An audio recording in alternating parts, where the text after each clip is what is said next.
Les voy a hablar hoy sobre un tema que sé que preocupa y mucho.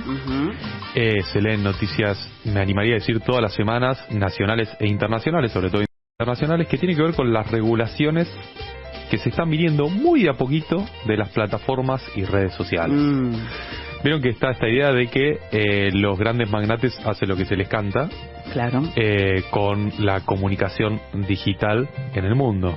Bueno, de a poco se están comenzando a ver algunos síntomas que, por lo menos a mí, me parece que son buenas noticias.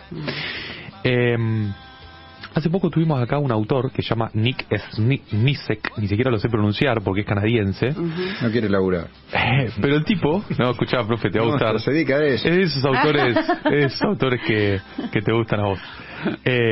Creó un concepto que se llama capitalismo de plataformas, que básicamente es que la gente en la actualidad vive a partir de una lógica dataísta, es decir, los datos viven, es decir, las personas viven y circulan como si fueran datos. O sea, pasamos del dadaísmo al dataísmo. Dataísmo. Está muy bien, perfecto. Exactamente. Muy bien. Dice básicamente que las plataformas son mucho más que redes sociales, claramente tienen que ver con espacios que moldean nuestra cultura. Sí, claro. Básicamente cada vez nos comunicamos menos y todo porque tenemos en el medio plataformas que nos dicen cómo tenemos que comunicarnos y cómo no.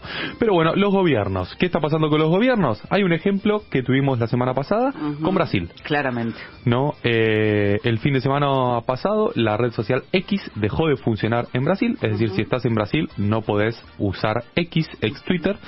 ¿Qué pasó? Elon Musk se negó a bloquear perfiles que, según un juez brasileño, se dedicaban a la profusión de fake news. ¿No? Estaban claramente ahí generando noticias falsas y produciendo desinformación. Elon Musk dijo, yo no voy a cancelar ningún perfil, esto es libertad de expresión, claro, así que no me moleste. Lo que es muy sugestivo, que para mí es súper interesante, es lo que dice el presidente brasileño, Lula. Lula dice, solo porque tenga dinero no significa que pueda hacer lo que quiera. Es interesante porque es como la sintomatización, o sea, es la manifestación de una realidad que se está transformando, o que veremos si termina transformándose, que es la de las mega empresas por encima de los estados. Sí. ¿No? Sí. O sea, el mundo reglado ya no por la lógica de los estados, del Estado-nación. Los estados han muerto. A los estados han muerto. Los presidentes, dice un autor que a mí me gusta mucho, se llama Yuval Harari, que es bastante bestseller, dice, los presidentes se han vuelto administradores. Claro. Se parecen mucho a los intendentes de antes, dice él, ¿no? De municipios. Bueno, pero ya no deciden. Harari en algún texto, no en todos, desliza, digo, vos sos más fan que yo, que depende de qué intereses administrás. Porque claro, el gran secreto es ese. Vos, en teoría, en la formulación de la democracia estándar, sos administrador, pero de los intereses populares. De la voluntad del pueblo. Aquí estás administrando, gobierna el pueblo. En eso que llamamos imprecisamente democracia representativa. Hay que ver si eso es posible. Acá administran otros intereses, es lo que vos estás diciendo. Sí, lo que se refiere, él es un estilo más de tecnocracia cuando dice eso, ¿no? Es decir, nosotros estamos administrando un país como si fuera un consorcio. Claro. Esta metáfora, ¿no? Administramos países como si fueran empresas. Claro. Y no, son cosas distintas, las metáforas no valen, tu economía. Los países son sociedades. Los países son sociedades. Claro. Vale para todas esas ideas, ¿no? No, el país tiene que funcionar, la economía de un país tiene que funcionar como la economía familiar y no tiene nada que ver tu familia con un país, o sea. Bien, entonces Lula le paró el carro a Elon Musk, hoy X no está funcionando y me parece que sienta un precedente bastante interesante. También tenemos lo que pasó en Francia, que es un país bastante opuesto o bastante diferente, no para no hablar de oposiciones, a lo que pasa en Brasil. Pavel Durov es el empresario ruso, ¿no? De origen ruso, el creador, CEO de Telegram. Fue apresado, lo metieron en cana. Después que venían de un viaje de Azerbaiyán. Hoy hablaba con un especialista acá de Argentina, se llama Agustín Espada, que sabe, ¿no?, de todos estos temas, y me dice, le hicieron la cama a Pavel porque en realidad tenía una cita con el propio, se dice que tenía una cita con el propio presidente, con Macron, y cuando llegó a Francia, entró al límite francés, lo metieron en cana. ¿Y por qué? ¿Cuál es la ¿Por qué lo meten en cana? Porque vieron que Telegram tiene esta fama de hablar tranquilo que nadie te espía. Bueno, ese hablar tranquilo que nadie te espía tiene cierta parte oscura, que es que básicamente se lo acusa de estar habilitando el armado de actividades non santas. Es decir, que todos los criminales usan Telegram porque justamente nadie los espía. Entonces, como se suele decir que hay una internet, ¿cómo deep web. Deep web, eso. Exacto. O sea, es como Twitter, nada más que le atribuyen eso. Exacto. Delitos. Son todos los criminales, pero... Tanto de los criminales, pero aquí nadie se entera. Claro. Se le acusan entonces como la connivencia de delitos como lavado de dinero, complicidad en la distribución de imágenes sexuales de niños. Bueno, es todo lo que haga la gente con esa red, se lo acusa al creador y CEO de esa red. Es bastante conflictivo la realidad. Hay que ver cómo sigue esto. Como Durov tiene muchísima plata, claramente ya salió, pagó una fianza de 5 millones de euros. Lo que sí, tiene que comprometerse a 2 veces por semana, ir, firmar una planillita y decir que todavía está en Francia. No puede dejar la frontera, digamos. O sea, el conflicto es que no le pone límites a lo que se puede... Deberían tener lo que se conoce como moderadores. Claro, todas las redes sociales tienen moderadores para limitar actividades complicadas. Incluso la de Elon Musk. Incluso la de Elon Musk. Pero lo que pasa es que la de Elon Musk también quiere poder dar más libertad, digamos. Porque está esta idea, ¿no?, de la libertad de expresión como la habilitación para permitir cualquier tipo de actividad. Claro. Entonces, lo de siempre, digamos, el ejercicio de un derecho termina cuando no aseguras el derecho siguiente. Hay un problema acá, que es que las tecnologías van mucho más rápido que las legislaciones y que la comprensión de la gente, que a mí eso me preocupa bastante más, ¿no? Digo, no entendemos muy bien cómo funcionan las tecnologías que usamos todos los días. Ni siquiera nos interesa entender muy bien, simplemente las utilizamos porque nos facilitan el trabajo.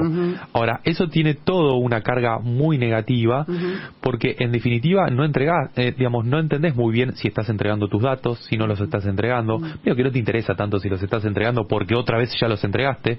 Te preocupas mucho más cuando estás en un censo y le decís cuánta gente vive en tu casa, pero no te preocupás ni a palos cuando a una empresa, como puede ser una empresa electrodoméstico, una empresa de fútbol, una empresa de lo que sea, le das absolutamente todos tus datos para comprar una pelota, para comprar un par de medias.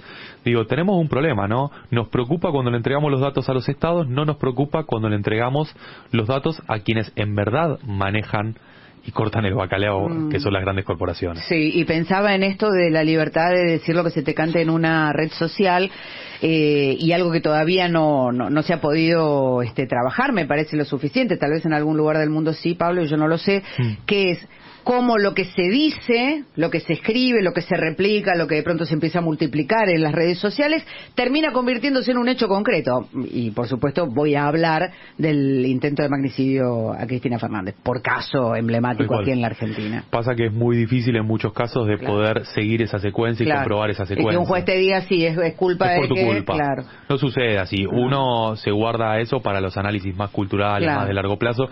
Es muy difícil comprobarlo a efectos legales. Estamos al horno, entonces. Estamos al horno. Hay algo, por ejemplo, hay algunos intentos de regulación, que yo, por ejemplo, Mark Zuckerberg todos los años va y pide perdón por todo lo que hace su plataforma Meta, ¿no? Es por el Día del Perdón, entonces, claro. De hecho, recuerdo una donde Mark Zuckerberg le pide perdón a todos los familiares de niños y jóvenes que se suicidaron o perdieron la vida o tuvieron un gran problema por la utilización indebida quizás de su red social.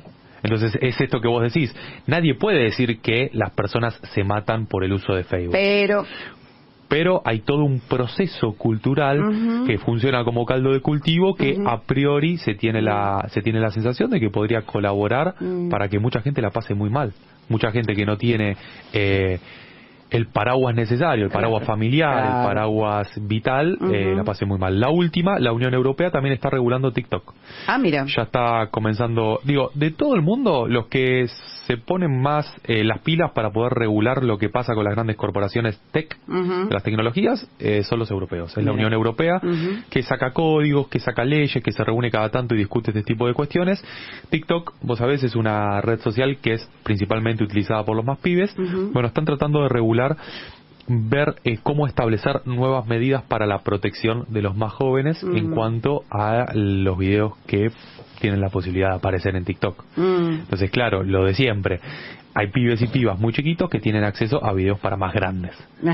Esto ya lo sabemos. Sí, claro. Es por eso que la semana pasada hablábamos de regular el uso de pantallas. Bueno, ¿cómo hacemos para filtrar la información? Si vivimos en un mundo que está sobreinformado, ¿cómo hacemos para seleccionar la información? No es para nada fácil. Para cerrar, a mí me gustó mucho una frase que vi por ahí la otra vez, que fue la frase que pronunció Elon Musk cuando compró X, cuando compró Twitter y la convirtió en X. Dice, quiero convertir esta red social en una plaza pública digital. Bueno, la pregunta es, si la plaza es pública, ¿por qué esa plaza tiene dueño? ¿No?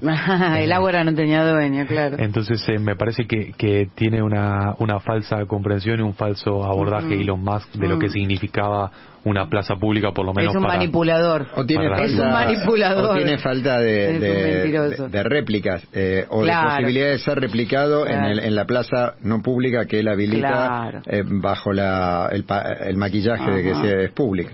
Tal cual. Es la libertad de mi ley, digamos, es la libertad que yo quiero. Claro, es la idea de estás discutiendo en mis reglas. Qué son los espacios, qué es público, quiénes somos, no somos los dueños de las cosas. Tal cual. Deberemos volver a redefinir quiénes son los dueños de la palabra y, en definitiva, por qué la palabra tiene que tener dueño, ¿no?